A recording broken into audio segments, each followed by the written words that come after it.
লড়বো জিতবো রে। Finally defending champion KKR পরপর 4টে ম্যাচ হারার পরে কিন্তু ম্যাচ জিতলো দিল্লির সাথে। 14 রানের একটা ভালো ম্যাচ জিতে গেল কিন্তু কেকেআর। একটা সময় মনে হচ্ছিল দিল্লি এই ম্যাচটা জিততে পারে, যখন 130 রানে 3 উইকেট ছিল 13 ওভারে। মানে ক্রিজে ফ্যাফ ডু প্লেসি বা অক্ষর প্যাটেল কিন্তু দারুণ ব্যাট করছিল।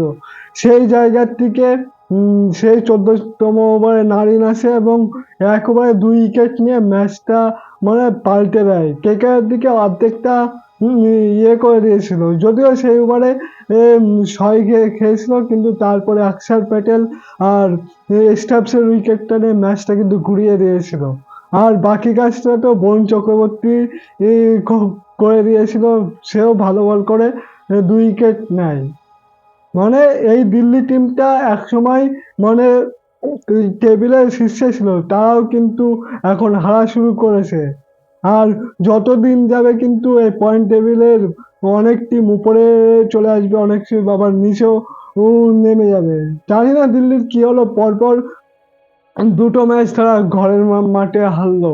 একটা বেঙ্গালুরের সাথে সেই ম্যাচটাও যেটা ছিল, যদি অভিষেক শর্মা কুণাল পান্ডিয়ার ক্যাচটা ধরে নিতে পারতো তাহলে কিন্তু দিল্লি হয়তো ওই ম্যাচটা জিতে যেতে পারতো। আর কালকে তো একটা মানে সহজ ম্যাচ, যেটা ম্যাচ হেরে গেল দিল্লি, যেখানে 13 ওভারে 130 রান হয়ে গেছিল, 7 উইকেট হাতে ছিল। তা সেই জায়গাতে দিল্লি কাল ম্যাচটা হারলো।